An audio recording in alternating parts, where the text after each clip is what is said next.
Hello everybody, and thanks for coming to our conversation about the project Punjab to the Potteries. My name is Gemma Thomas and I am the director for Appetite, which is a project for Stoke-on-Trent and Newcastle-under-Lyme, getting people to experience and be inspired by the arts, and that can look like people swinging on a bamboo structure at ArtsKeele University campus. It can look like festivals on streets, parks and neighbourhoods, and it can also look like projects like the one we're going to talk to you tonight about. As Sally said, we're being recorded for our website. We hope to make a resource out of this so that people who couldn't make it tonight can use it in the future. And there's also a guy here who's recording for his blog, and he's going to share his link with us so that we can have a look at that too. So I am joined by some brilliant people up here, and I'm going to let them introduce themselves. Evening, folks. My name's Val Bansell. I had an idea a few years ago about the project, which I'll tell you about a bit later, but thanks to Appetite, this is the reason we're here tonight. Anyway. Hi guys, I'm Raz, and I took like a community sort of lead in terms of the project, which I'll definitely tell you more about. And I'm also a member of the Appetite team. Hello, I'm Phyllis, and I'm the creative producer of Punjab to Potteries, and I also directed the play reading event as well.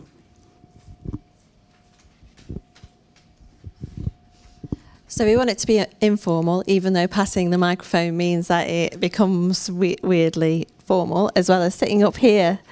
So do what you need to do. So if you need to go and get a drink, or you need to go to the loo, or you need to walk around, because just do what's good for you. And we'll either, if you've got something, I might do a sense check after. There's a bit of a structure. Do a bit of a sense check to see whether you've got something burning right then, which is a follow-up question to what somebody has said. So the drinks, you can go up and keep getting drinks too. And the event is donate what you decide. Appetite has a really great investment from Arts Council England, but we also rely on people either buying tickets or partnering with us. So any little helps us do more in the future. So also just to say that to you, if you have a little or a lot.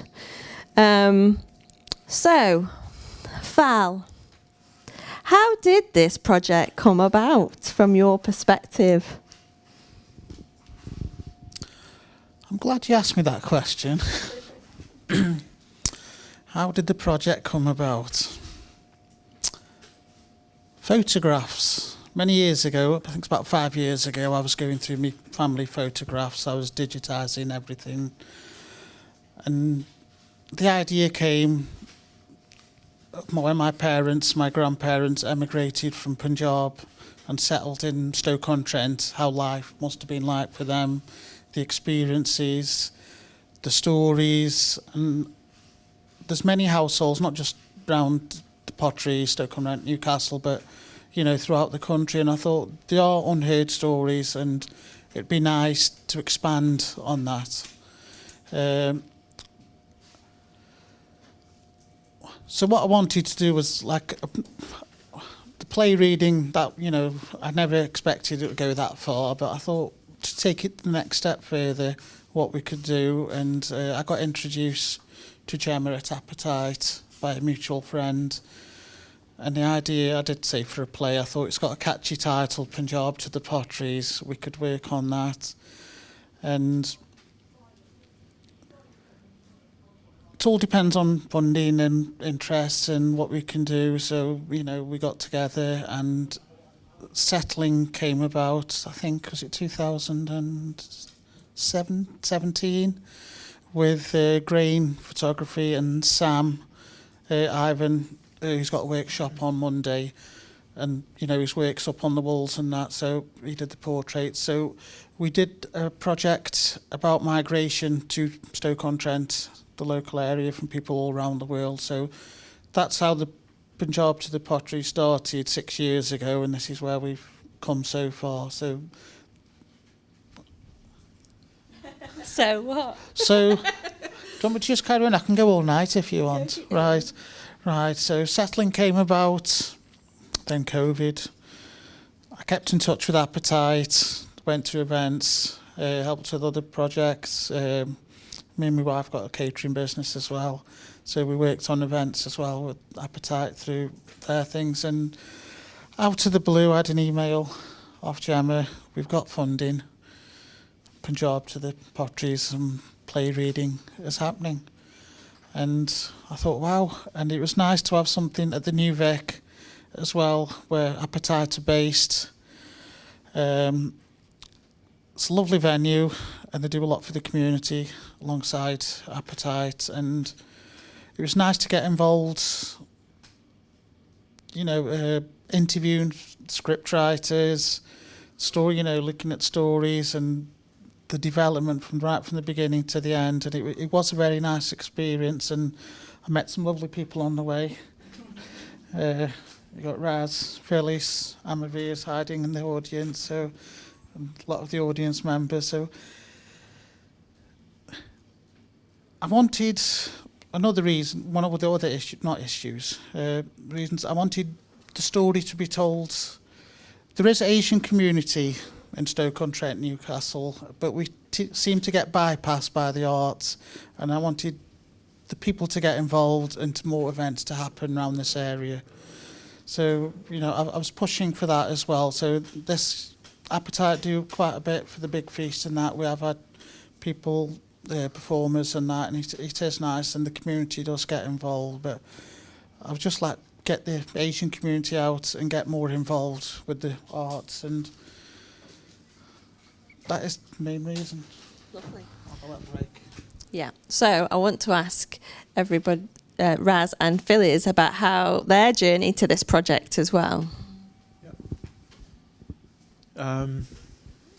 We'll start with myself. I think so. The project was initially mentioned to me in a meeting with Gemma after I actually did a project here at Keele with ArtsKeele in collaboration with Appetite for the Bamboo project, and which is called Imagine Bamboo. And it was through that I got the opportunity via Keele internships, where I sort of showed my abilities and show what I was capable of working with the student community. And then we had a meeting rather than this project with the Punjabi community. Me being a local myself, born and raised in Stoke-on-Trent, being Punjabi, it's a community which I've been born and raised with. Basically, I know everybody, I know the faces, they all know me.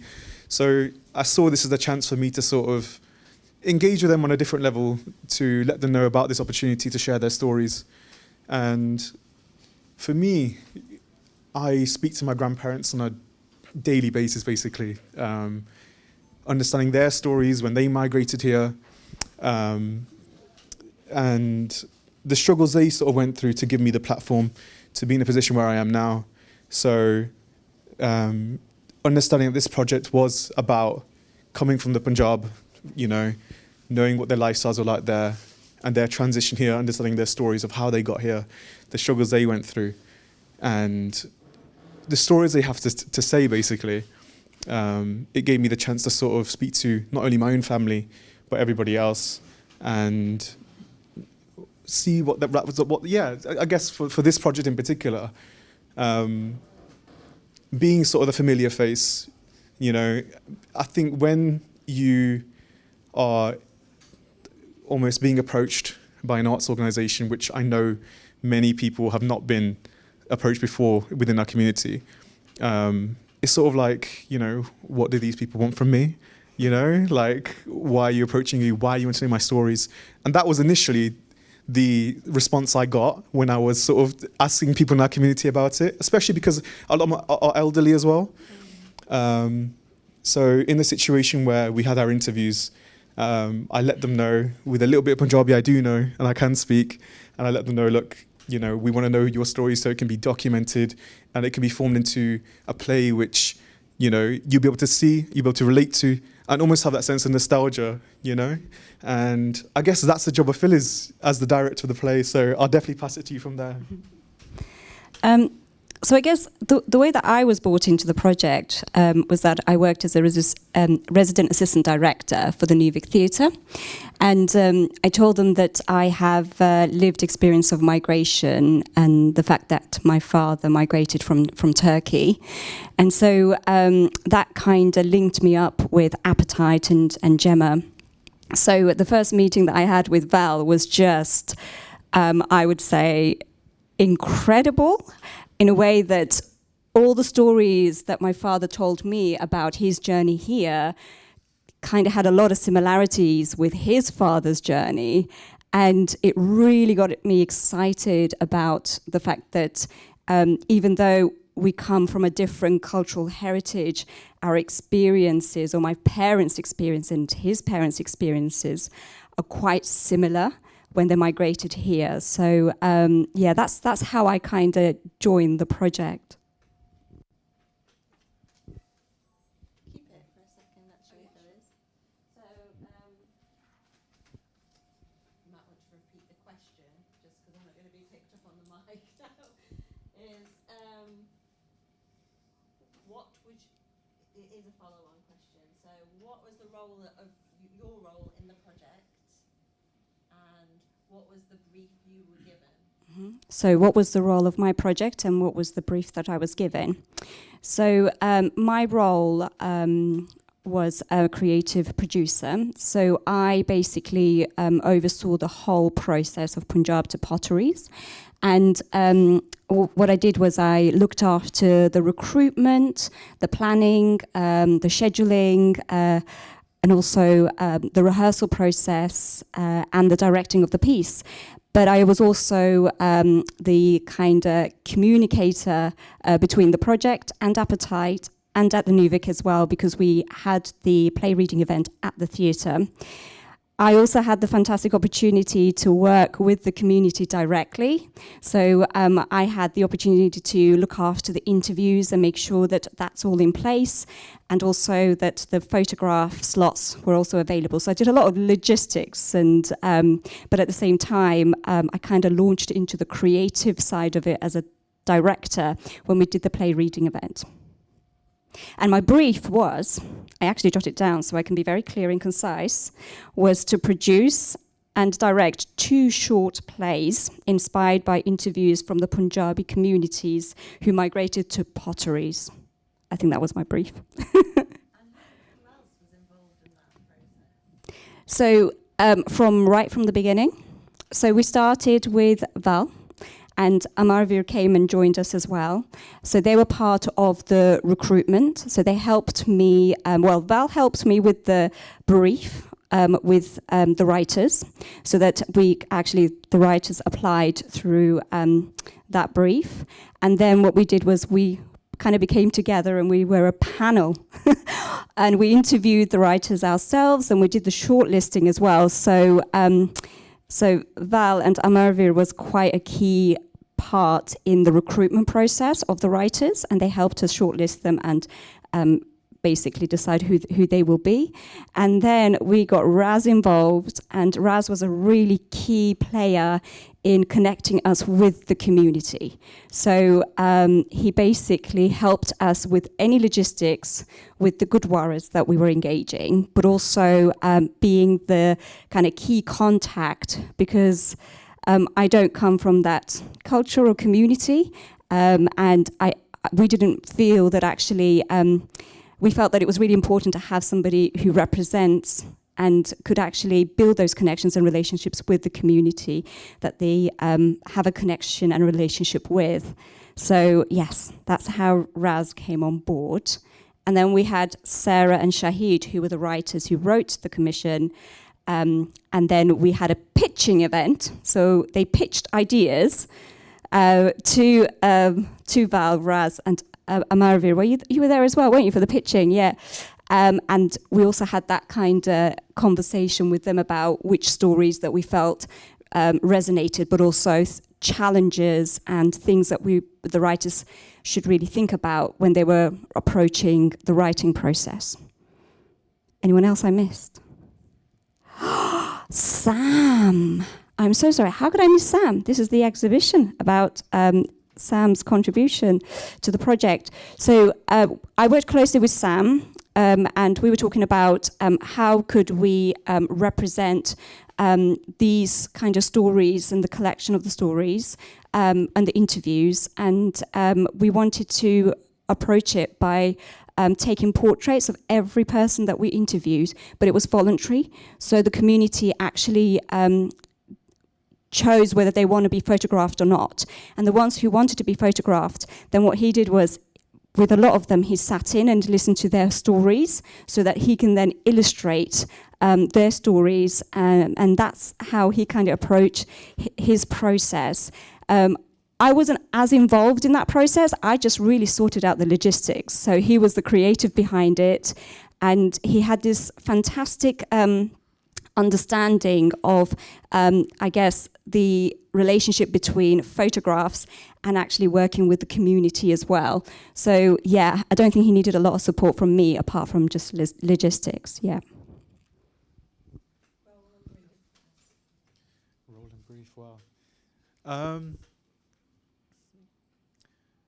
I guess a brief similar to Phil's, basically, right?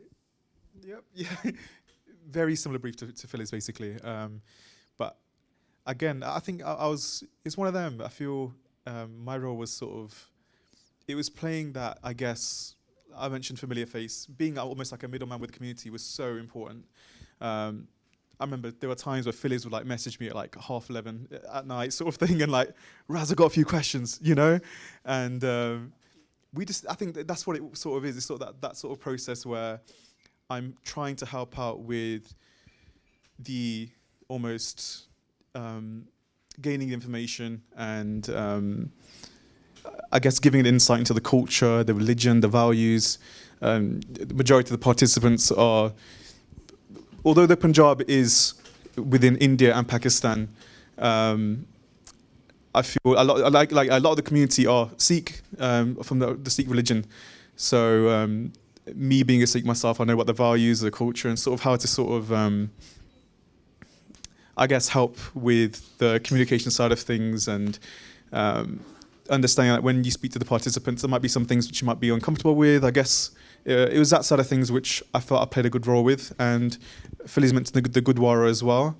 And again, it's knowing,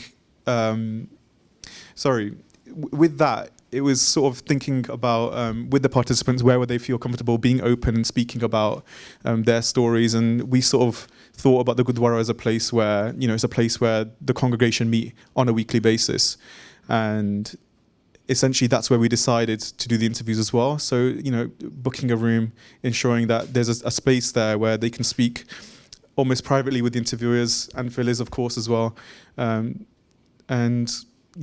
sort of gain that insight, and me being there, sort of knowing maybe people more on a personal level, it gave me the chance to sort of get involved wherever I needed to, and that was same with the photography as well. A lot of me being there for Sam, not to speak on Sam's behalf, but knowing what he was doing as well to sort of, prompt him on sort of what sort of. As you see on the illustrations, it's knowing sort of what their interests are, how to speak to them. I don't know. It's one of those things where I feel I was that person where I made sort of people feel comfortable in that sense. Yeah. Do you feel that you had a role or a brief for the project? Of course I did. Yeah, no. Right. Tell us about My it. role and brief. I had an idea, it became a reality. Thanks to you. My role, I had an idea. I wanted the community to be involved. I wanted it for the community and how we can take it to the next level. And that's why you guys are here tonight. So, it's just stepping stones. More people get involved, feedback, we can see what happens next.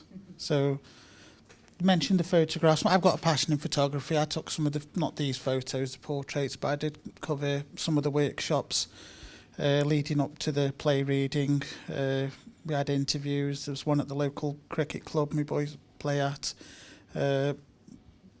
there's various locations we got to, and it was nice meeting people, hearing their stories. A lot of people I did know, and it'd be nice to get the photographs I had. There's a story to them, but there's many households. I'm going to stick to Stoke-on-Trent, Newcastle, in the local area, but it's not just the Asian community. It's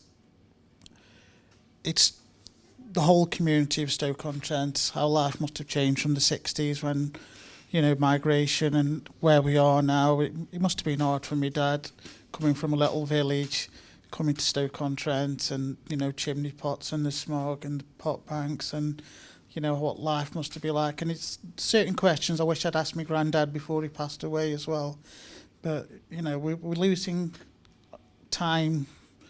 The people are disappearing now, so it'd be nice to capture these stories. So it's not just the history of the Asian community, it's the history of Stoke-on-Trent as well. My role was just keep the project going and pestering Gemma what we're going to do next. So we've got plans, but I'll leave that for another day. Leave that for later. It's on one of my questions. So this whole process was really new, particularly new for whenever you embark on this kind of process. It's new for everybody that's been involved in it. Somebody who works with people on a regular basis to think about what they might want to do and hear their voice in our programming. It's new each time because the people there are different and the dynamic becomes different. But some of it was really, really brand new in this process. New for all of the people who were involved. New for us as a team, and there's also the Appetite team who are supporting it, which has got other people involved in that as well. So my question is, how does it feel to do something new that then creates something that is brand new for the people who are going to experience it? How did it feel to do something new? I took great satisfaction out of it, actually, because I think there's quite a few, especially in the Asian community, the older ones, I don't think they've been to the theatre. And it was nice for them to come to the theatre and experience something. And to watch a play in Newcastle-under-Lyme, I know most of it was in English, but it was spoken Punjabi as well, and they related to the stories. And it was nice for them to experience that. And I think, a lot the feedback we had, I know, it was good, and it was something they'd never expected. So I think we've lit the blue touch paper now. So there is more to come, and I just think it'd be nice to get more people involved. They know what we're trying to do. A lot of people are hesitant when it comes to arts, especially in the Asian community, and they're not too sure what's going on, and I don't want to do this. But I think they've realised now there's nothing to worry about. There's nothing to be scared about. We just want people to get involved. I'd say, I think one thing that I found, which was rewarding about the project, was giving a voice to a community which is so small within Stoke. We've been looking at census data recently, and Punjabis make up like 800 people in terms of the population of Stoke. If you're thinking about a city which has nearly 300,000 people, and we gave a chance to sort of show the people of Stoke sort of who we are, what we represent, and that was sort of shown in the play as well. And essentially, we're a community that we've been here since the 1950s, so sort of post World War II, and to think that there's nothing which has ever been documented about it. Really, there's not really much in the archives about it either. For me, I think that's what gave me such a a drive and a purpose to get involved and sort of go that extra mile to make sure things go, things go as planned. And I think genuinely, when you saw on the play, when you saw the community who turned up as well, there were 350 tickets, which was the max capacity, and we sold out. And the majority of the community did turn up as well and showed their faces and came to the theatre for the first time, and they all thoroughly enjoyed it. The feedback I got, to this day, people come to me and, when's the next event, So for me, I think that was the best part about it. I think that is why that gives an opportunity for us to sort of consult with the community even more and sort of put more events on, like we did in August. Yeah. I felt really excited. I really did. I felt like it was an opportunity to actually be in spaces and a privilege to hear these stories. And they were so rich, contained a lot of warmth. And I just felt, it really felt like a privilege in those spaces. And I was very disappointed when I missed some of those interviews, because I would hear it through the writers and I would be like, I just wish I was physically there. Being physically in the presence of somebody from the community and the way that they spoke about their experiences just felt so rich. So I think for me it was exciting. But I know that we had challenges on the way. But I think because the community was so generous and open and understanding, and also we had incredible members of the community like Raz and Val and Amarvir, really helped us kind of find a way through it. So yeah, I feel like it's a sense of a privilege for us to be part of that process, for me especially, but also actually being at the New Vic Theatre and seeing the community arrive and being in the round and seeing everybody in the auditorium was just really exciting. And I know that it was a very special moment for the New Vic Theatre as well to have the community in that space. So I think, I think it was incredible to be part of Team Appetite to kind of bridge that between the community and the building as well. So yeah, a real privilege, I would say.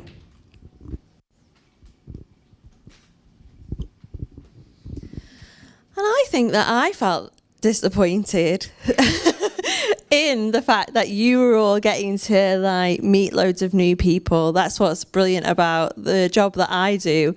Is I meet new people all of the time, and what was wonderful and where my disappointment comes from is that the team here and the wider team, including Amarvir, they were working it out. They knew what the brief was. We were working it out together. And I got to hear about all of the amazing breakthroughs and conversations.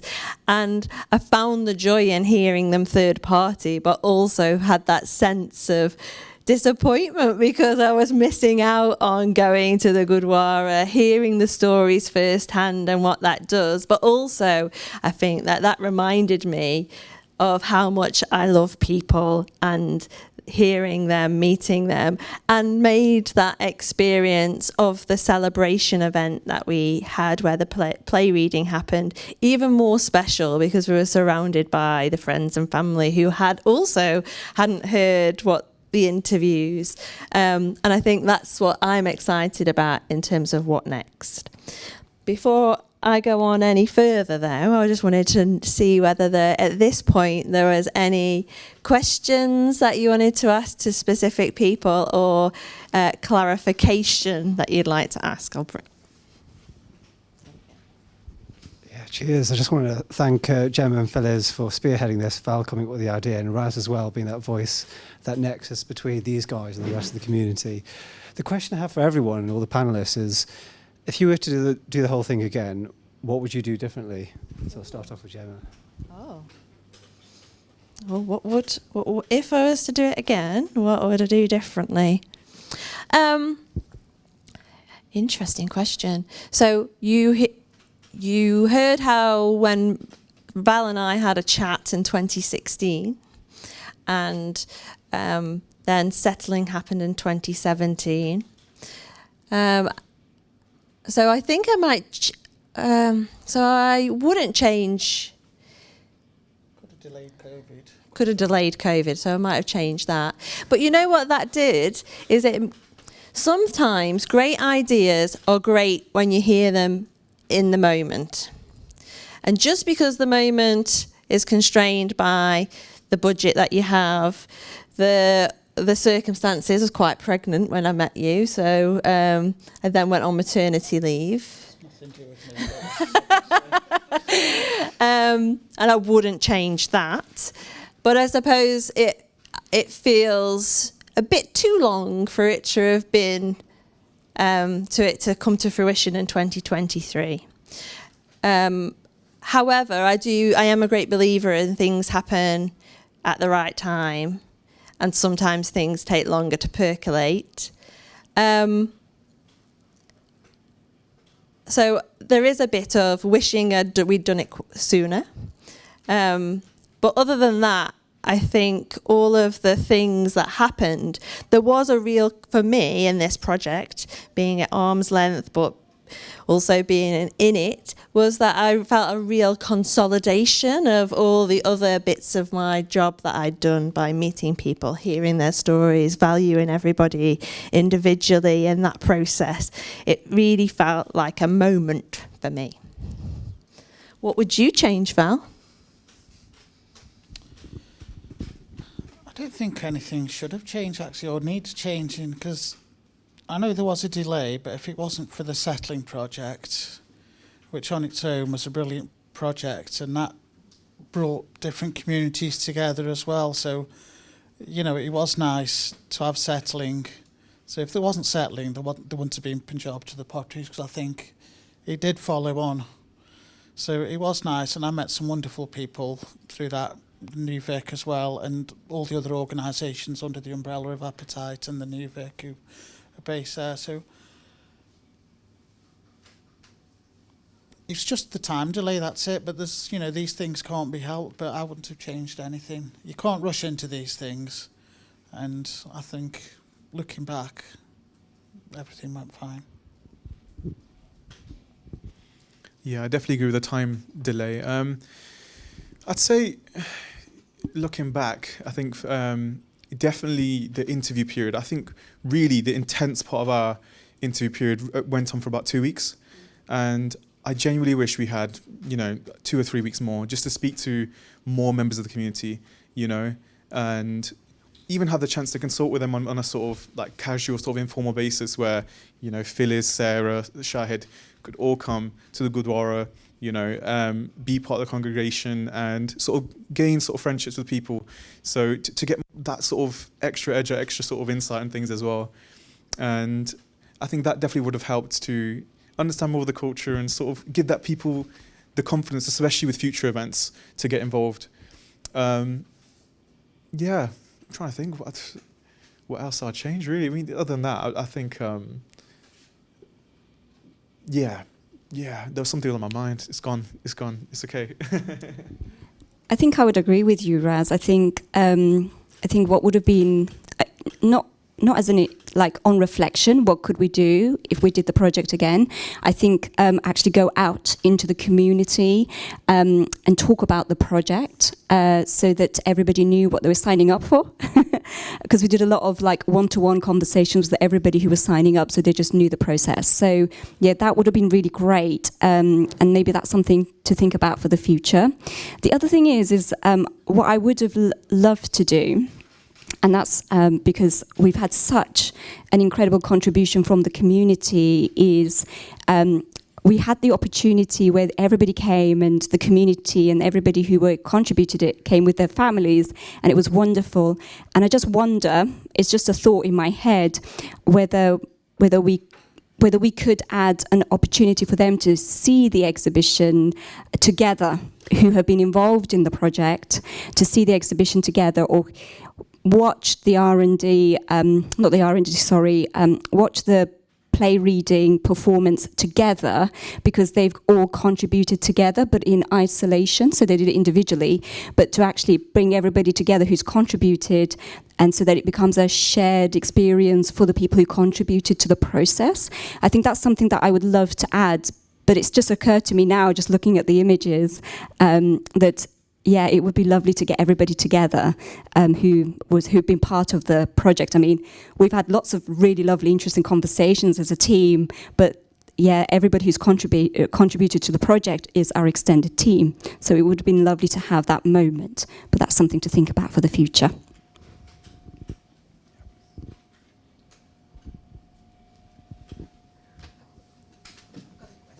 Yeah, lovely.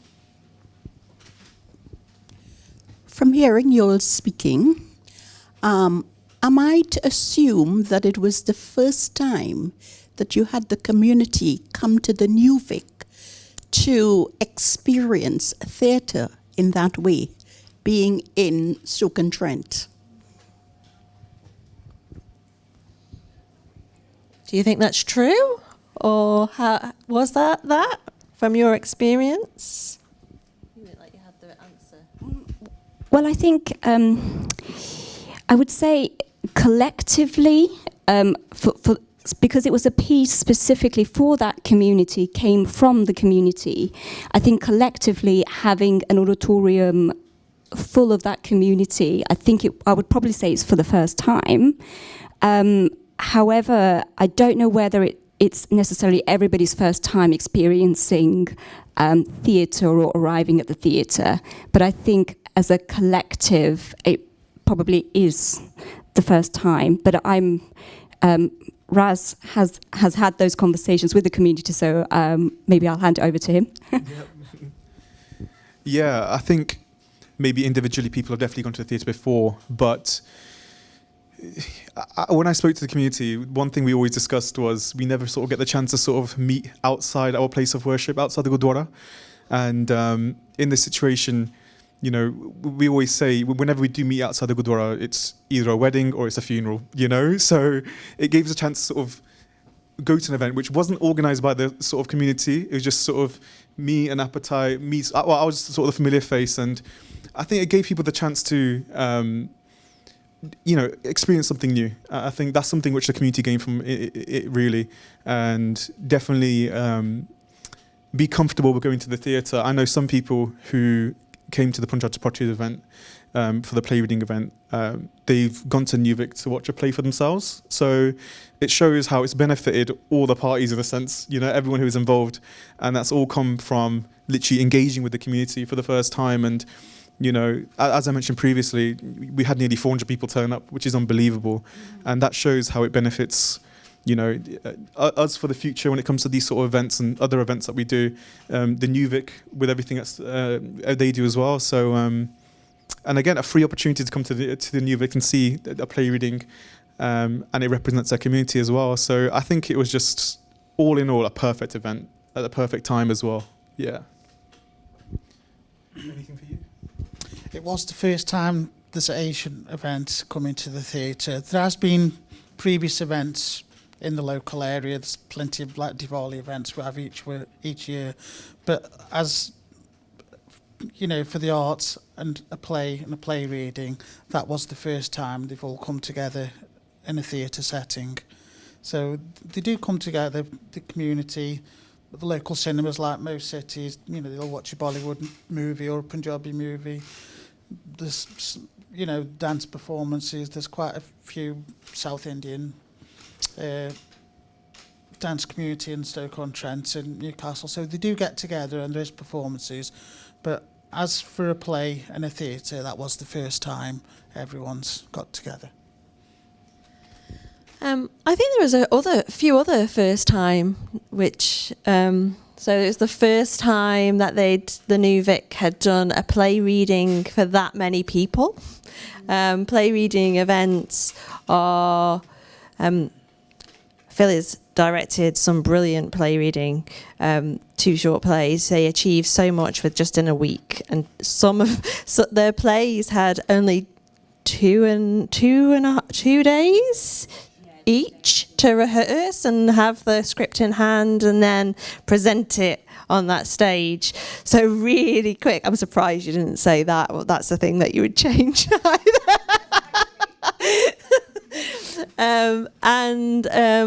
So usually they are things that happen and it's for a professional audience or the people that have been involved. So it's the first time a play reading at that scale had happened at the New Vic. And I also, for Appetite, is the New Vic are our lead organisation. We're a consortium programme.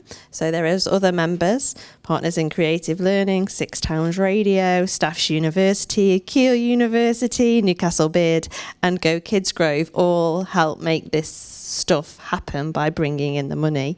But it's in the 11 years to which Appetite has been running, it was the first time we had done something in the New Vic's auditorium.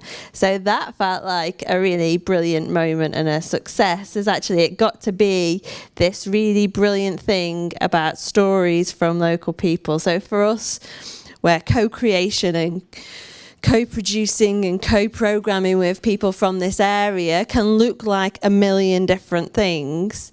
This particular one, it was the right one to happen in the space. So that was the first time. There's two. So I don't know. And then the lady behind you also has a question. Let me forget. In approximately 2007, you were speaking about some production. The production happened in Queen Street in Birdlam in the Wedgwood Centre.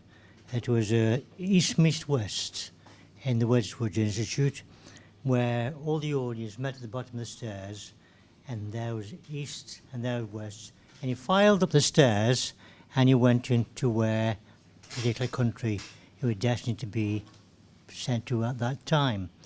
And it was like, for example, it was in India where the school teacher wanted to get to the UK, but he felt he was shackled by the education system in India, and there were like chains hanging from him attached to the wall.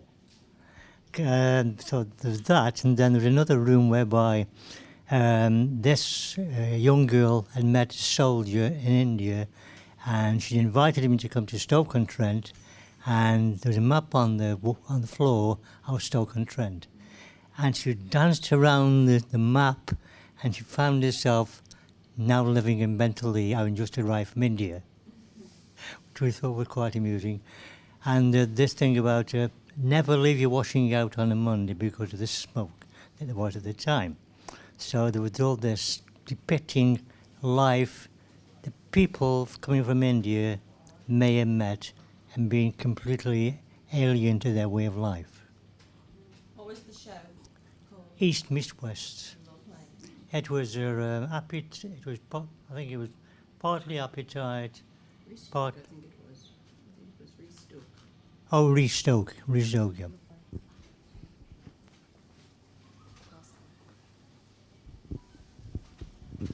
Hi everyone, my name's Navneet. I just want to say thank you for putting this together and thank you for being here tonight, first of all. I've got two questions. So one is, Val, I think you mentioned that there's more in the pipeline potentially and that there might be something else because this was such a success. So on the back of that, how would you make sure it doesn't duplicate and it's not like a carbon copy? Like how would you make sure it's unique and just as impressive as this one? And secondly, I know that this is Punjab to the Potteries and it was at New Vic Theatre in Newcastle-under-Lyme. Do you have any plans to like scale it up and maybe take it to like other cities such as London or Manchester or Birmingham? So yeah, they're my two questions. Thank you.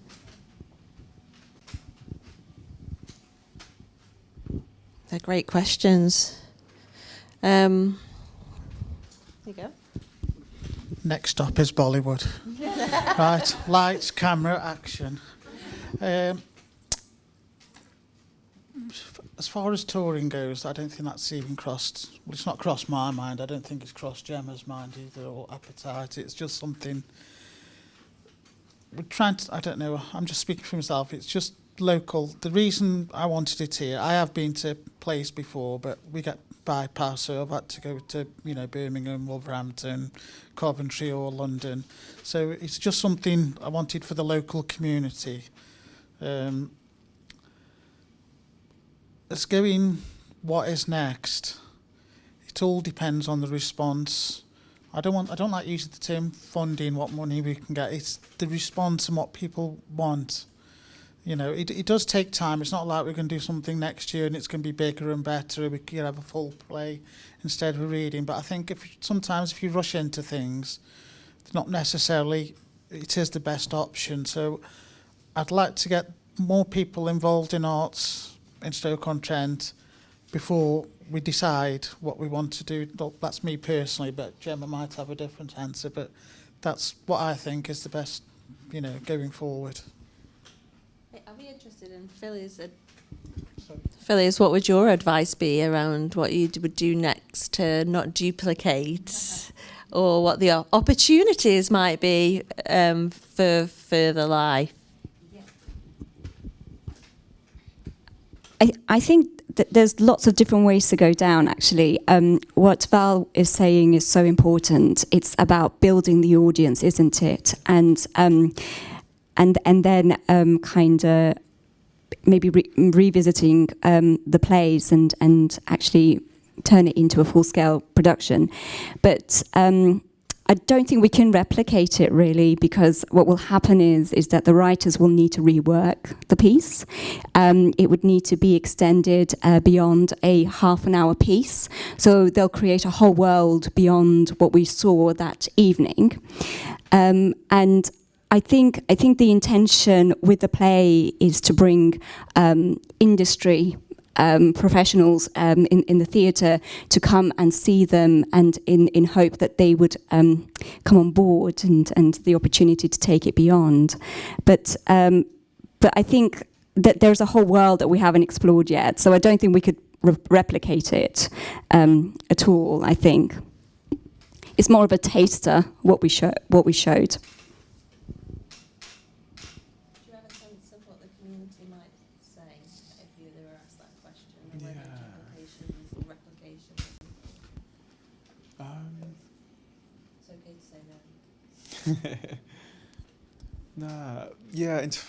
I'm thinking in terms of the development. I mean, I've seen in other cities, for example, there's been, especially, so when we did this event, it was South Asian Heritage Month, and in Birmingham, in London, in Manchester, in all these bigger cities where there's a big Punjabi community, a big South Asian community, everything was based on migration.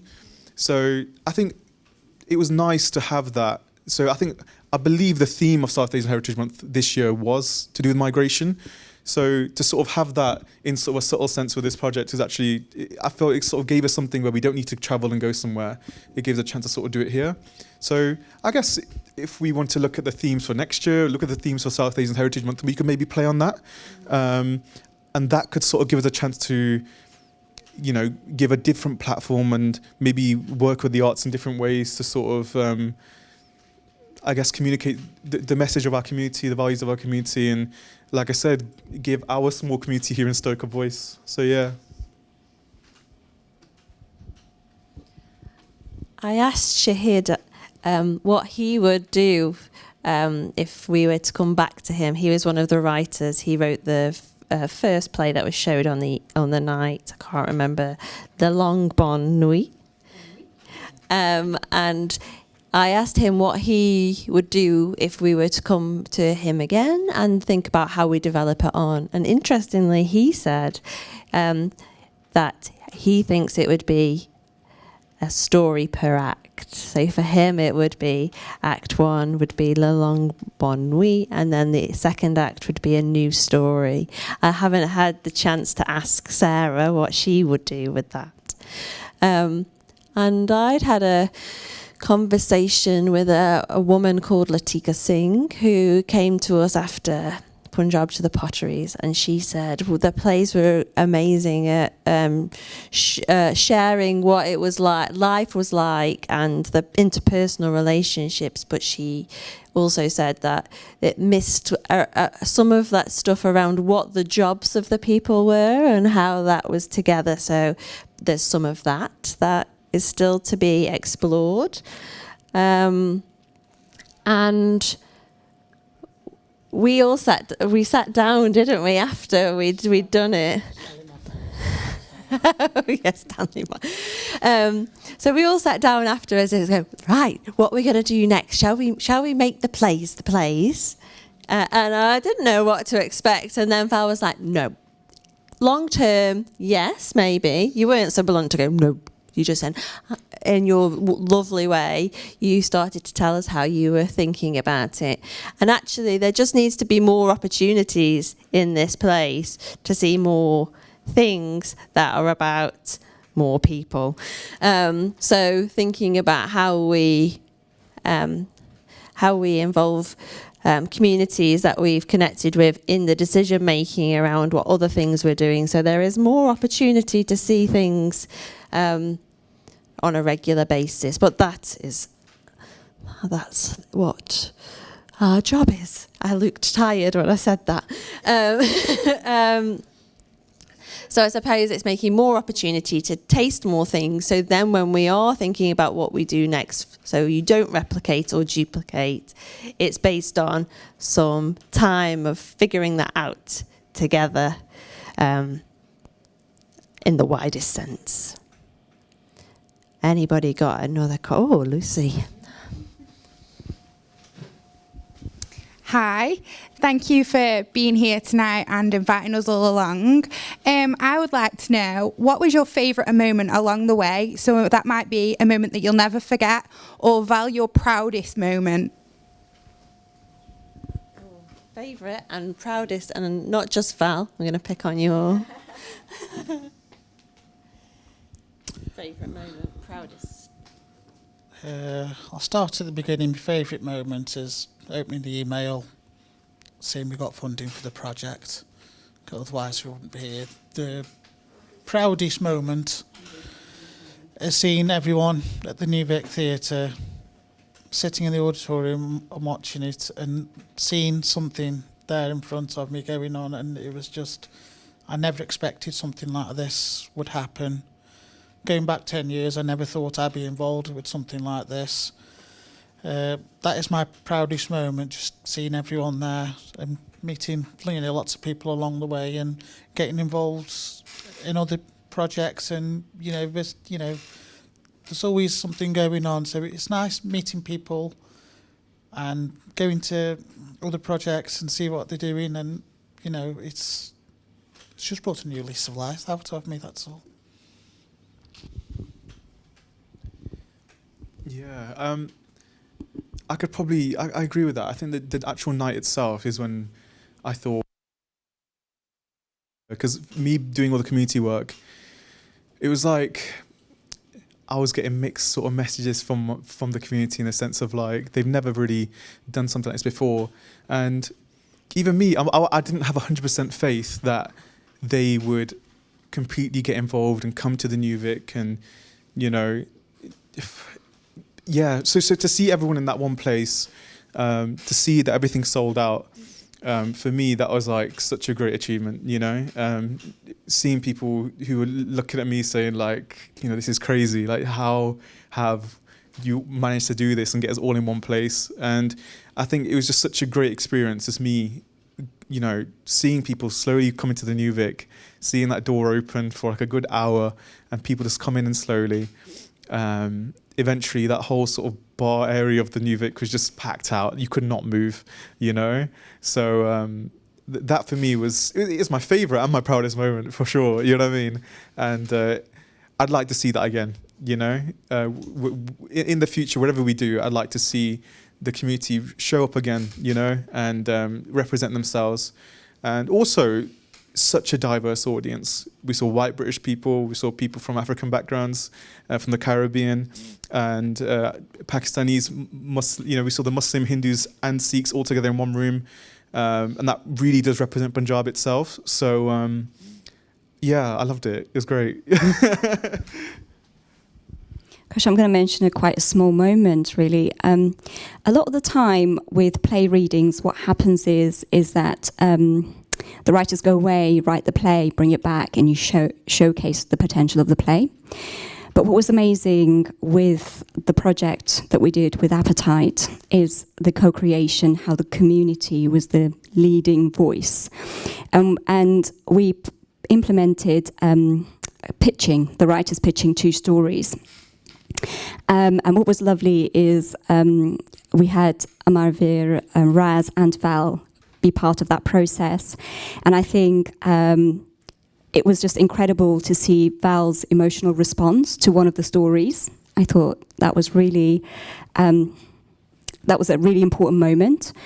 And then also I really loved the fact that Raz was also asking questions about some of the decisions that the writers were making, bearing in mind the sensitivity that was required when working with the community. And I thought that was a really, that was a great learning for me and for the writers. But because as a creative, you go away, you write the play, and you're the artist.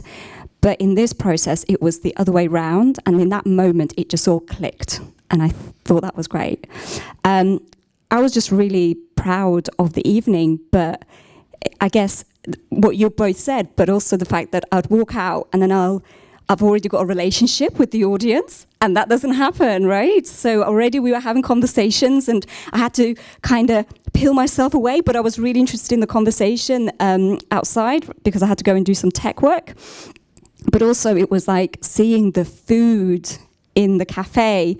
And I think that was my first experience where the cafe was completely taken over but by South Asian food. And it was just really exciting. There was such a nice buzz. So I would say before the show, and then it was after the show, meeting everybody, their responses, and how much they enjoy the process. And I guess it came with a relief as well, because, you know, there's a sense of responsibility when you're taking these incredible stories and then you're helping and facilitating and translating it on the stage. And so there's that responsibility, and then finding out that the community enjoyed it and they recognized their stories. So I thought that was great. Yeah.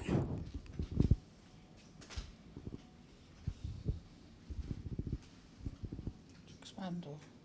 No.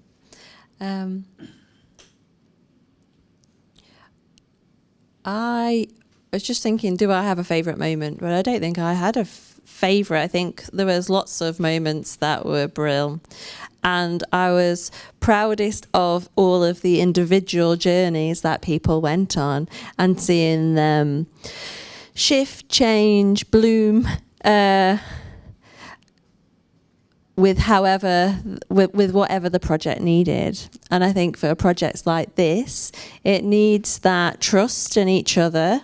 It needs somebody who's sort of got an eye on the way, but also it needs people to believe in it. So I feel very proud that this wonderful team and everybody around it got people to believe that it would be something good. Anybody got any questions before I go to the questions that I've still got on? I'll come back for you anyway. I have a question which is, I think, has already been touched on, which is about your proudest and favourite moments. But I just wondered whether you had any other reflections about what you think the challenges and the achievements of the project were for you personally. Challenges and achievements. Challenges and achievements, right. I've learned so much during this project of what's involved of putting on something like a play reading or play, the interviewing process, looking at scripts, it's been such, I won't say immense, it's been such a learning curve for me. The thought process involved of, you know, we can't do it this way, we've got to do it this way, I felt, you know, when we interviewed the script writers, there was so many, the ideas were brilliant, and we read the emails first and what work they've done, and we looked at the work. It was just nice to be on the other side and be involved in seeing other people's work, and I think I've got to choose one of these people, and, you know, both of them are good, or all this is good and this is good. It was just a nice learning process, and I'll keep repeating it, but I'm just saying it was nice to be on that side and then interviewing them, and then the ideas and meeting the actors and watching them rehearse. It's just a wonderful experience. So Did it always feel that way? sometimes I felt frustrated. I don't know, because sometimes you think, why don't you do this or do it that way, or they've missed this, but I keep going back to Stanley Matthews now, don't I? So I keep mentioning it to Gemma, because I always thought, Punjab to the Potteries, they come in the 60s, and I wanted to mention Stanley Matthews, which is a great footballer for Stoke City in the 60s, and I wanted reference to him, but it's just a little joke between me and Gemma, but we had one, yeah. We just had one little line, but I wanted a bit more, but it was nice. Yeah, I'm not saying anything. Assistant. Really? Oh gosh. Oh yeah, I have. I got rid. Reflections on personal achievements and personal challenges. Yeah, so I think I would have loved more time, definitely. I felt that I really enjoyed getting to know the community, being part of that process, but I wasn't there the whole time with the interviews, and I would have loved to have been present and being part of that process much more. And I guess my personal achievement is, it's really interesting, because when I'm thinking about it, is that directing a play that is bilingual. I've done it before. I've done it in Bangladesh, where I took a whole play in Bangla, but I had an actor who completely understood the language really, really well. So I guess with Punjab to Potteries, we had actors who spoke Punjabi, but not as fluent. And so it was a learning for them, and it was a learning for me as well, to find that kind of negotiation with language, and obviously I don't speak Punjabi, but it was just also a really rich experience working with the language. So yeah, I would say that it was a great opportunity of learning for me. Just before I give it to Raz. There was that lovely moment after the play reading event had happened, and we were saying goodbye to the actors, and one of the actors, whose face I can see but I can't remember her name, was saying that her family were really pleased that she'd taken on the role, because it had improved her Punjabi. It was so great. She worked so hard in the room and outside. Yeah.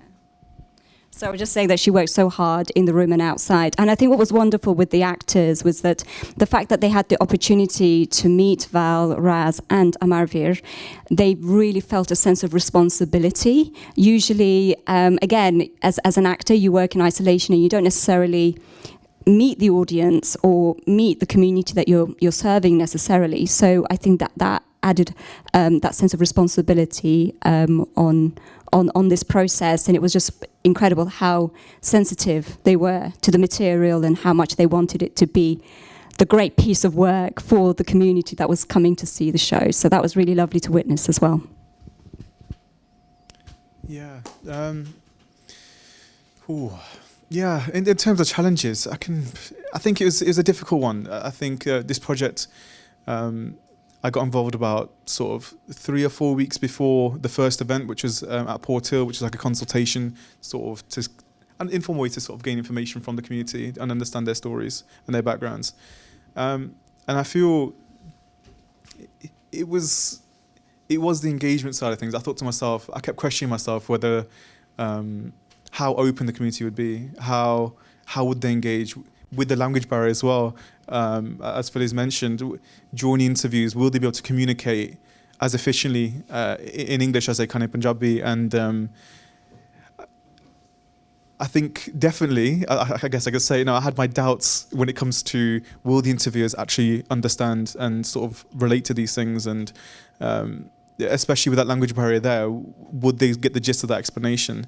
And that for me was so important, being a local as well, knowing the community so well. I wanted to make sure that representation was so accurate. And I feel once I saw the plays themselves, actually before we saw the plays, when I saw them sort of, when I saw the scripts, when I saw them sort of doing the rehearsals as well, there were a few things which, me and Phyllis spoke about quite a bit. Phyllis mentioned, there's some things that she can't relate to, not being from the background itself. And it was really nice, actually, sitting there, being part of that creative process with you, where, when it comes to the scripts, for example, there's a few words which I felt were a bit sort of controversial. You listened and you heard me out, and we sort of had that sort of good balance of working with each other and sort of agreeing on certain things, and it worked out really well.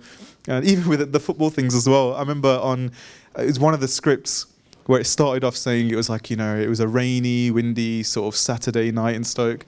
And I said to them, you have to change this to a cold Tuesday night. You have to play on the cold Tuesday night in Stoke, which they did eventually. So yeah, I think that was definitely something which was enjoyable, and it was a challenge for sure. And achievement-wise, what can I say, man? Yeah, I keep referring to the day itself, but for example, let's talk about the photos and the exhibition itself and the interviews. I think we had nearly 30 or nearly 40 participants who were willing to be interviewed, share their stories, and also be photographed as well. I think there's 27 or 26 photos. And I feel that was really, really sort of warming to see. I never expected people to get involved to that extent, where they want to show their faces and sort of be part of the exhibition itself. And again, seeing the way the interviewers, Phyllis, Sam, the way they communicated and got involved, it was perfect. It's perfect. I think that's why the project was such a success. Like that engagement with the community.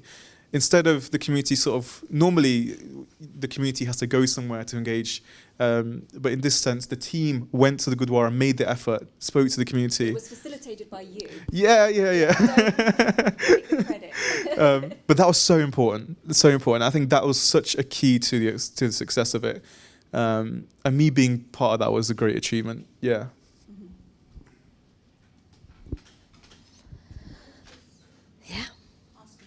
Yeah, of course you can. I'm just wondering, sort of coming from your point of view, working from a different cultural background, whether you thought that the project, whether you learnt a lot from the Punjab community. Where do I start? I'll start with a phone conversation with Val. Val said to me, "Have you never been to a Gurdwara before?" And I was like, should I have been to a Gurdwara? Like, I should have, but is it a place that I could go to? Is it okay for me to go to a Gurdwara? So it's really interesting, isn't it? You have kind of worries whether certain spaces are for you or not, but then it was an invitation that opened up that whole world to me, and I think I learned so much by being in the Gurdwara. So again, if we were to do it again, I'd be like, let's all be at the Gurdwara to do these interviews, because it enabled spontaneous conversations to happen that we probably wouldn't have had. We had the food in the Gurdwara, and we also were actually in those spaces where this space was so important to that community, and again it added that element of responsibility as well. So yes, definitely learnt a lot from Val, not only about the culture, the community, the festivals that takes place here, but it also gave me an insight to what it means to be brought up in Stoke as well, and that in between. So having that Punjabi identity, but also a Stokey identity as well, and how both of those identities kind of fuse. So yeah, I mean, I did learn a lot, and that's why it's a very special project for me, definitely. You live in Stoke-on-Trent? So I did live quite a few years back when I was working for Borderlines at the New Vic Theatre, and I lived here for 2 years, and then I came back and worked for the New Vic Theatre as their resident assistant director, and I lived here, I would say, just under 2 years. So I am familiar of Stoke-on-Trent, but not of the Punjabi community, and this project enabled me to build those relationships and connections. So yeah.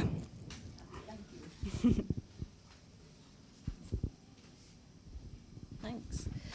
I was reminded when we were talking about the process of the decision making about which writers we were going to go with, and vividly remembering the proposals of some of those other people that we interviewed, and it's late coming back to how do you make sure that you don't replicate or duplicate. And I think that whole process showed us that there are people that are interested in the ideas that were coming from here about that project, and there are so many people with so many perspectives on and so many individual stories, and that's never going to get boring, is it? And we're sort of formulating now what we do next. So I suppose this is where you become our panel. And I'd like to ask I would like to ask you to think about and maybe respond to what you would do next. Oh, lovely.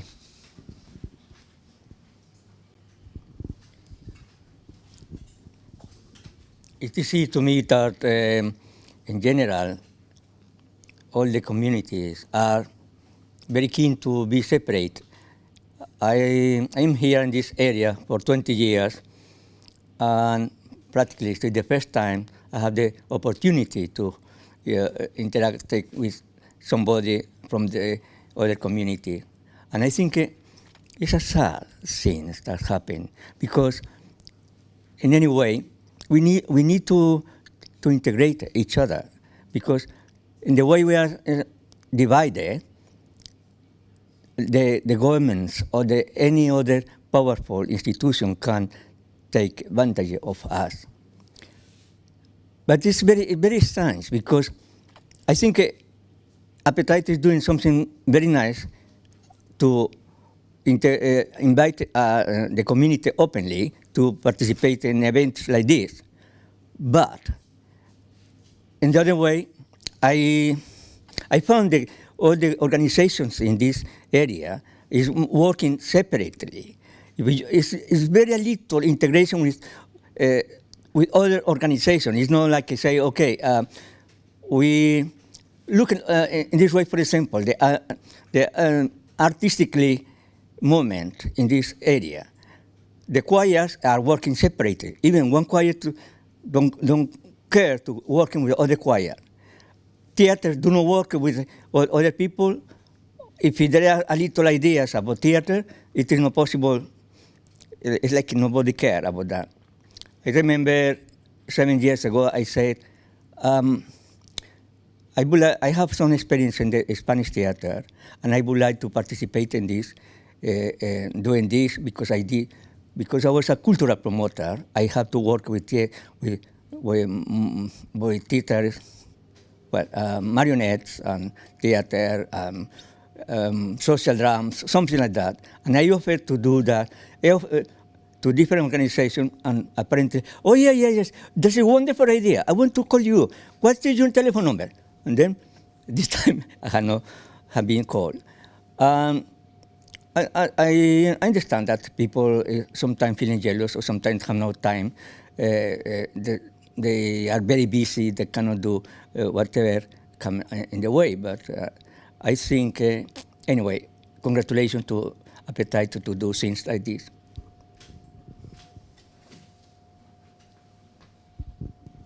I think what I'm taking away from that is that it'd be really great if there was the spirit of togetherness of organisations who are doing all of this. How can we make sure that they're connected and people know where to go to next?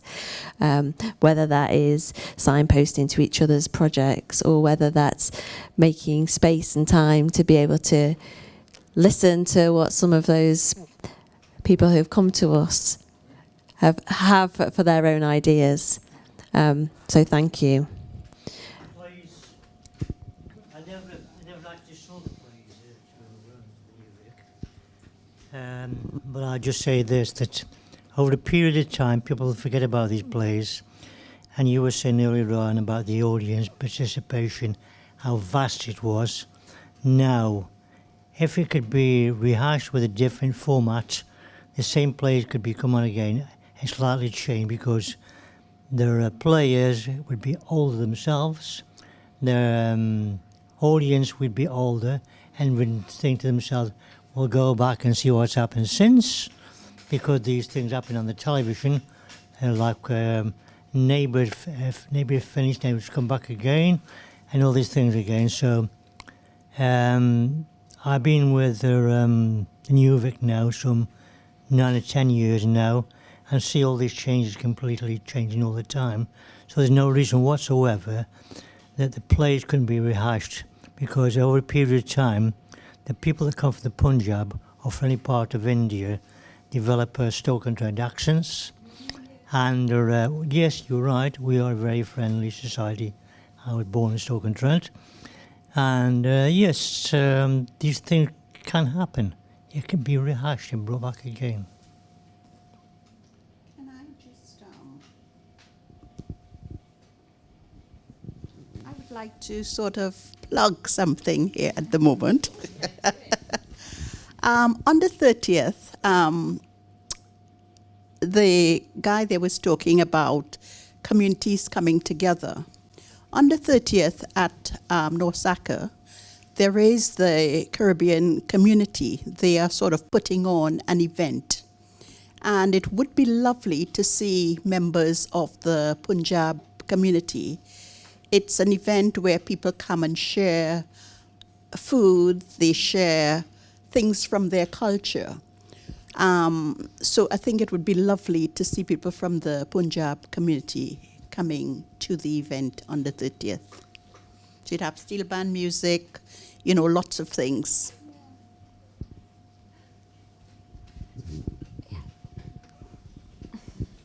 Yeah, I've actually seen that event. I will be there. So, so yeah, that's perfect. Yeah, I completely agree. I think integration, cultures getting to know each other, it's so important. And I remember after the event, I spoke to Gemma, because I saw the diverse audience. I saw, you know, people from all ethnicities, all backgrounds, all, you know, coming to the New Vic to see the Punjabi community perform in a sense.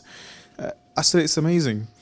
You know, believe it or not, I finished school 9 years ago, so I'm still quite young, and. You know, I remember being at school, you know, in the news, it'd be like, you know, BNP this, EDL this, March in Hanley, whatever. You know, UKIP came afterwards.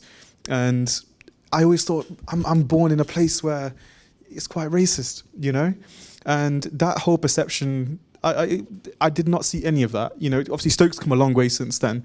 But to see how people from all backgrounds were in that one place and seeing their feedback afterwards as well, it was such a great thing to see, you know? It made me think, like, you know what, like, not only for the community, but just in general, Stoke has come such a long way, you know? And the fact that people are willing to come to these events and they really enjoyed it as well. It makes me think, you know, it's exactly, you know, there's growth in the city, there's progression in the city, and the people are sort of going with that as well. So, yeah. And I'll see you on the 30th. And invite other people from the community. 100%. I think going forward, I think social media does help now, because people are more together. I know you said you feel isolated, you know, we don't togetherness and all that. I think Appetiters does do a good job of getting people from different organisations together, making them aware of what's going on, you know, in the art. They're like the United Nations of the art world around Stoke-on-Trent, and they just, you know, they Big claims. that's a big claim, but it is nice because you get to know, you know, what other communities are getting up, you know, other what is going on. So it is. It's same with the new Vic as well. If I like the pages on social media and I see announcements. This is happening. That's happening. So it is going forward. It is a good way to find out what's happening, not just in Stoke, Newcastle, Kids Grove with the canal when it is involved, and like you mentioned, the Caribbean community. There's, I've learned a lot since I've started this project. So it does make me aware of what's going on within Stoke-on-Trent, Newcastle. But sometimes, the opportunity to get involved, so you can't expect the whole community, but, you start off with individuals and then more people will get involved. But hopefully going forward, it is something, I don't think it'll be resolved, but people will get more involved and aware of what's happening. So I think it's a great starting point, really, starting from, the Punjab community having that big influence on members of the community, and I think, that's going to go a long way. So I think from what Keith was saying, we've all got the challenge for whatever we're creating to think about how you build in that people know what was created before and that they can revisit it and rehash it if they'd like to in the future. We can revisit a play that's been shown at New Vic, put a different slant on it. People will be intrigued and want to come along and see what's changed.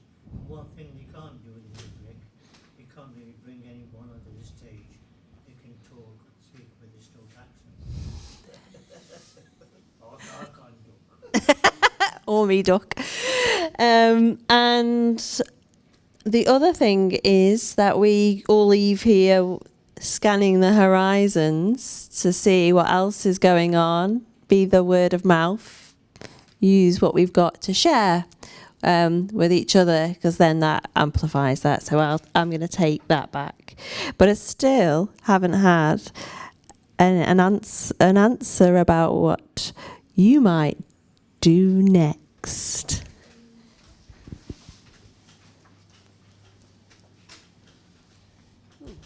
So it probably sounds quite cliched, but so do you have funding to turn it into a play that gets put on at the Vic? Or is that something that you'd want to do? So it was okay. So it was.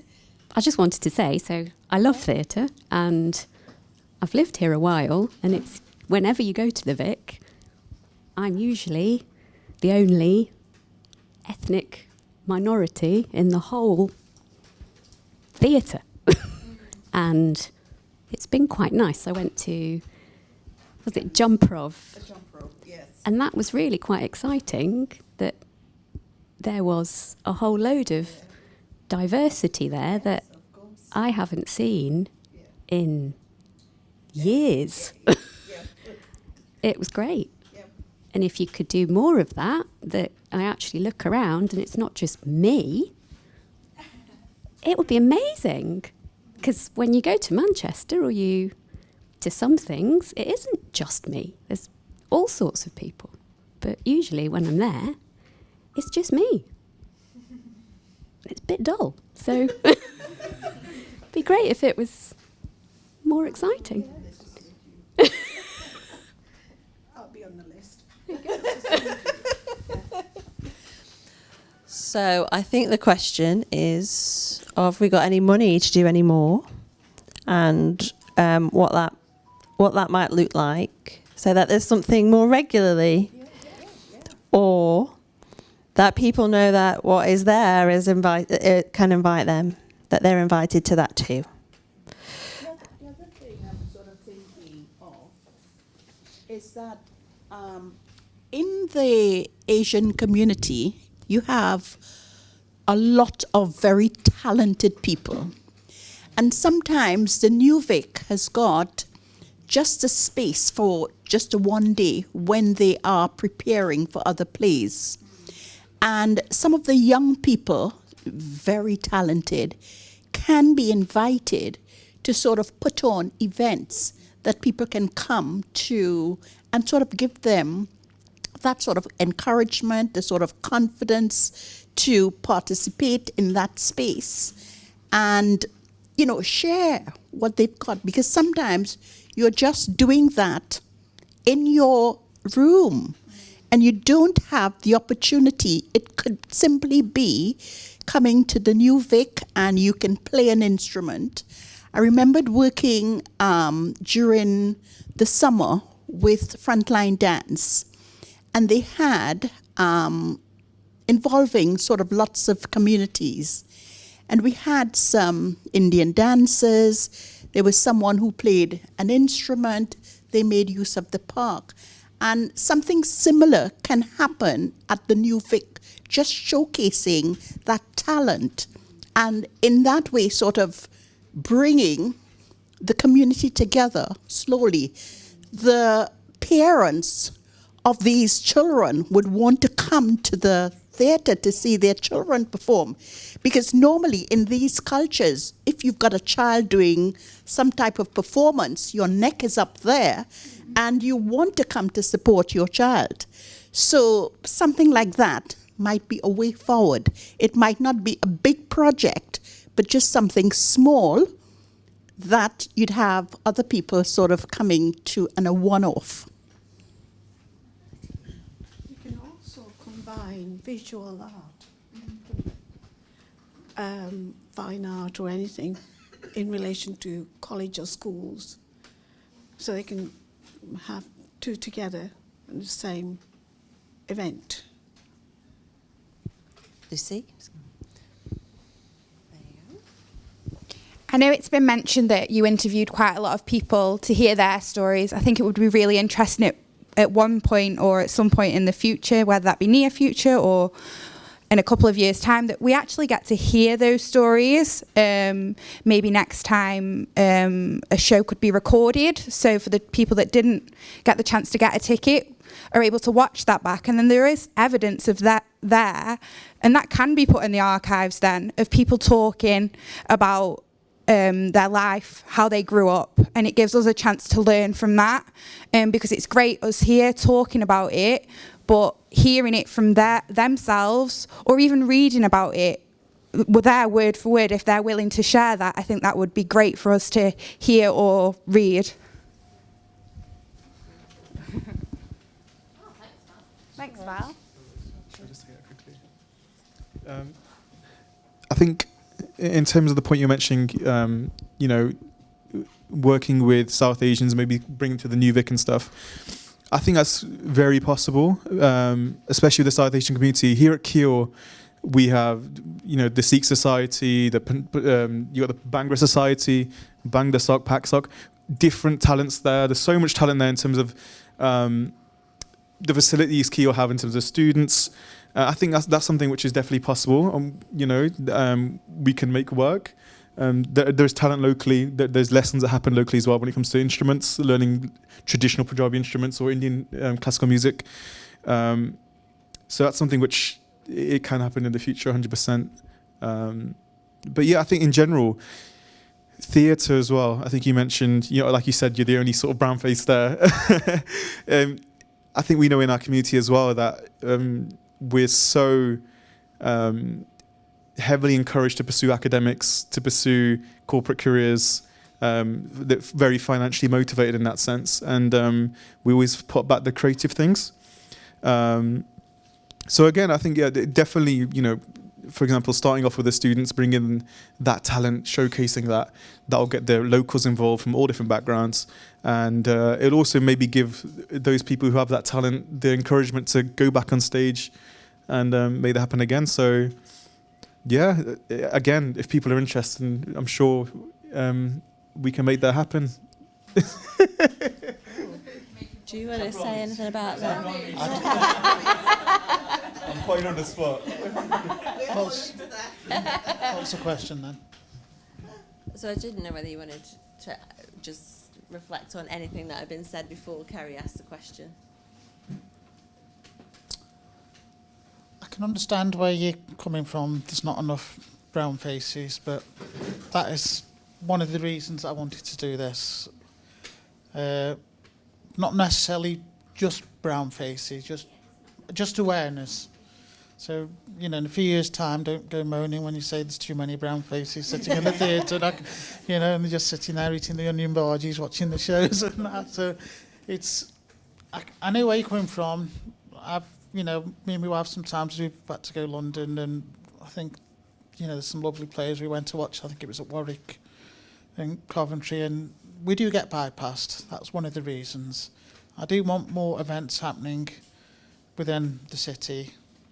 We will get there. Feedback from people like you, get involved. It will happen from all communities. Don't want you to feel left out, but, we will. Hopefully, going forward. Yeah? So, I mean, I've been here 48 years in Stoke-on-Trent. Right. Right. And when it's unfortunately, I missed two sessions. And I thought, I must go.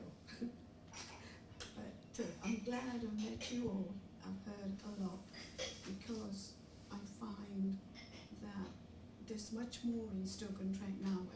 I'm hearing from outside, because I don't live and I get excited again.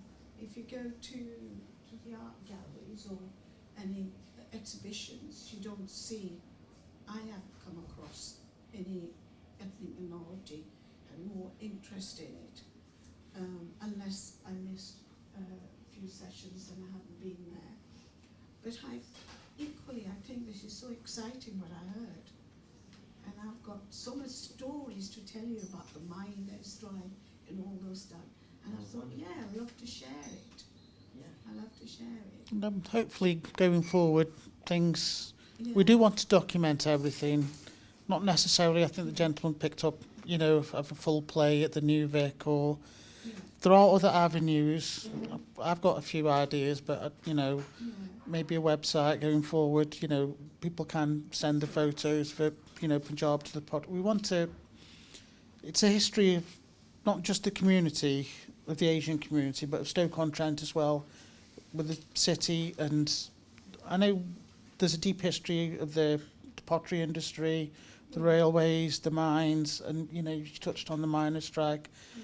But I can remember when I was young, and the miners' strike, and I can remember going to the Gurdwara, and they used to make samosas and send to the picket lines. Yeah. So it's little stories like that. It is, it's not just, we are, Punjabis, we are famous for hospitality, food, obviously. And I can also remember Punjabi from Sikh community picketing as a support for miners. And I thought that was very, very touching, and that's part of the history. And that's, perhaps we can bring that in. there is, that is, what we need to document. I have got a photo at home from the Sentinel, and, I'm on that, and it's, everyone making it, so I'll pass it on to Jem before I go reminiscing. No. Putting that on tapes and having, people listen to, what you've said, because we don't know about this. I've come to Stoke-on-Trent, just recently, 2008, and basically, all these things that you're saying, I wasn't there for the play, and having this recorded, where people can actually sort of listen to it, would be really, really helpful as well, learning more about the community. Radio plays. That's what we hoped from originally, and then maybe we were thinking about publishing the photographs and the plays. That was a thing. But also, when we were recording the interviews, we got people's permission to add it to Staffordshire archives. So eventually it will be parcelled up and it will be there. But we have applied for some money to be able to do some more research. So we won't know yet, won't know till January, because we feel like we've just started. Yeah. And although we might not produce a play next year, it's still in our long game, your long game. our collective long game, but we are thinking about other things that we can do. So.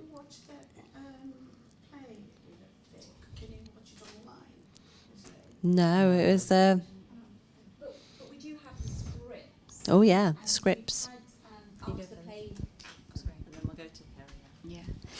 We do have the scripts, and after the play reading event, we did have people wanting to find out more about the scripts, because what we presented in that event, one particular script, Sarah's script, we couldn't kind of show the whole play because it was longer than half an hour. So we offered it to our audience if they wanted to read more about her play, and it's not online. What they did was they approached Appetite, and then we would then send them over. But maybe there's a better way of accessing those plays. Yeah. Forwarded to us before the writing event. I think I got it sent to us. It was. Yeah, you got Sarah's, but not Shahid's. Oh, okay. So if you'd like both. Yeah, that would be great.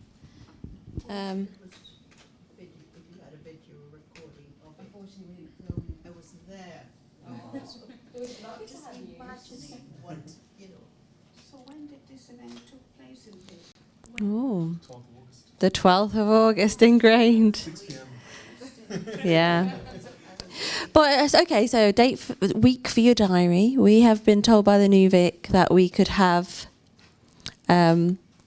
maybe a series of events rather than the play in the week of the 8th of July. So this is sort of what this part is, like what kind of stuff would you like to see on the theme of Punjab to the Potteries?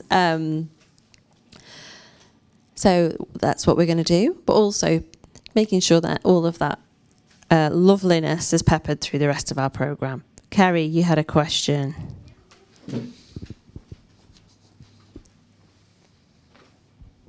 It's been really interesting in listening to all of this tonight, and I really hope to see more in July. It sounds really something to look out for. My kind of question from what I've been listening in from some of the questions from the audience is in terms of next.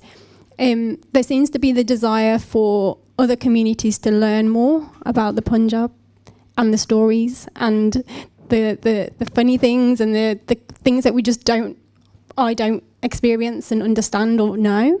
But there also seems to be the need and desire for that community to share stories and have those experiences where they're not the only minority face in the crowd. So there needs to be more events that are curated for them, developed for them, about their stories and about things that community is interested in. So in terms of the next step, how do you focus on what is the priority for the development of the project? Is it for the broader audience and for other communities, or is it for that specific community predominantly, and then other people can come in and experience it? And thinking in terms of playwriting and who the audiences are. I don't know if that makes sense or if I'm verbalising that right, but yeah. That was I was thinking if I was in your shoes, the next step, because there seems to be people from different communities who are really interested in learning more about the Punjab and those stories, but then on the other hand, that there feels like there's a gap specifically for the Punjab community to have a space for developing projects and theatre and stories specifically for them to experience as a collective. So is there a way to bring that all together in one, or do you need to focus? I'm thinking from a direct perspective on a specific side of that thing. Okay, don't know if that makes sense. Does anybody have? I mean, I can say, but I think you both would be the best person to answer this question. But I think my insight has been that when we did have the event, we did have non-Punjabi community members attending the event, and they got a lot out of that event. But also a lot of the feedback that we got at the end was that there's not enough of Stoke in the plays, and I guess there is that there's that Punjabi side, but also there's also that Punjabi and Stoke. So I think there's something really interesting there to be explored. That was the most fascinating thing that came out. Actually, we were targeting the Punjabi community, but the Punjabi community was saying, "What about Stoke?" Born and bred. So that was really interesting insight for me as a director. But I'll hand it over. I know we keep going on about Punjab, but there's a lot of Punjabis who are not from Punjab, right? So a lot of them. My dad was born in Punjab. My mum was born in Kenya. She's Punjabi. He's Punjabi. Right. So East Africa was full of Punjabis after World War II. They worked on the railways, but it's still parts. It's difficult to explain, but there's the land, there's the area of Punjab, there's the people of Punjab, and the two different things. I know they've moved here, but my story originally, the idea, it was to do with migration, and from my dad's side of the family, how they moved from a little village in Punjab to Stoke-on-Trent. So that's the idea of Punjab to the potteries. But it's a whole different thing, because East Africa, Uganda, I think they've just, last year, it's 50 years since, they had to leave Kenya, Uganda. My mum came in 1969, my dad came here in 1964. But it's, when you look into the history, it's not just Punjab to the potteries as people from one part of India, it's from all different parts of the world. So it was hard, because people saying, they come to the play, but we're not Punjabis. I goes, it doesn't make a difference. That's part of the story. It's just the title. It's a catchy title. I couldn't put Punjabi to the potteries. It didn't make sense. So, I stuck with Punjab to the potteries, and that's the idea I had from day one. So. Yeah, I think when it comes to the development side of things, in terms of research, you can see in the photos as well, so Sikhs are predominantly from Punjab. That's where the religion was formed. So we associate Punjab with Sikhs, but there is a massive Hindu community there. There's a massive Muslim community there. Now, it's very easy to access the Sikh community, because you go to a Gurdwara and you know that 90% of people there are going to be Punjabi, ethnically. So I think personally it would be good to consult with Pakistani Punjabis, understanding that side of things. I feel this is very Indian focused, but actually 70% of Punjab is in Pakistan. And then also the Hindu community as well. I think we only have one Muslim on a part of the portraits, and we have, I think, 2 or 3 Hindus, and the rest are all Sikhs. So it'd be great to sort of branch out and hear all the stories. And even in one of the plays, so Shahid's play, he sort of showed that brotherhood of Sikhs, Hindus, Muslim men, all together living under one roof, and sort of how they lived. So it doesn't matter what religion they were, just because of the fact they were Punjabi, they had that brotherhood in them. And that's something which is really, almost as a community, in our culture as well, we're very proud of, It's like you see a Punjabi person, it's like, it's something which, it makes you happy, it makes you feel like you're at home. And that's what that play sort of showed, So it'd be great to get that in terms of, it'd be great to sort of consult with branch out with different communities, basically. So same community, but more focusing on the other religions as well, to understand their stories as well. Yeah, of course. Something I wanted to find out, how do you recognize the difference between the Sikh and the Punjabi person? How do you recognize the difference? Especially women, because you are all. they always have distinctive. Women have no distinctive with the rest of the Punjabi. Yeah. Okay. Well, Sikhism is a religion. Punjab is a place. Punjab, it's known for its 5 rivers. The Punj means Punj. Punj is 5. So it's a land of the 5 rivers, and so that's the area, and that's where Sikhism was formed. So before the British Empire in India, Punjab was one big place, and it was recognised as its own state in a sense, almost like a country, and essentially everyone lived there as one. Muslims, Hindus, Sikhs all lived there. When the British came, that separation sort of came between both. Pakistan was formed, and the separation was with religion, where Hindu, Sikhs one side, Muslims on the other side. So there's that sort of separation there. But yeah, so in terms of differentiation, I believe, so right, there's 30 million Sikhs in the world. We make up like such a small population. 20 million live in Punjab. Punjab's overall population is about 25 million. So we are massively sort of oriented in that one area. And I guess it's very hard to sort of, I don't know, religiously, we can be anywhere, you know, but our origins are there, basically. And yeah, I think we're just known for our music, our culture, our, you know, our language. It's seen as sort of, it's appreciated all over the South Asia, basically. Yeah.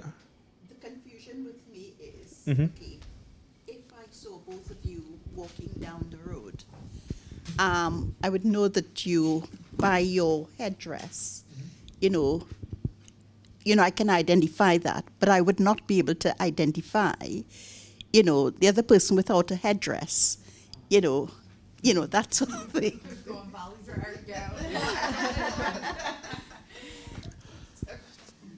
You can't tell the difference between a Sikh and a Punjabi because it's not a relevant question, right?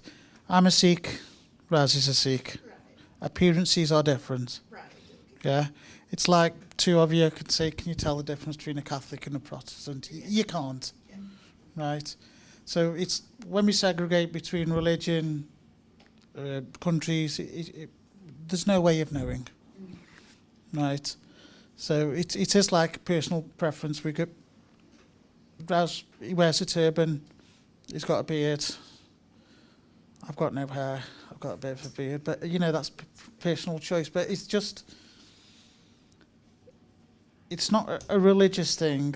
You can be baptised, you could wear the 5Ks, and you are a strict Sikh, or you can look Sikh, but you're not. You follow the religion, but you're not baptised. You're not.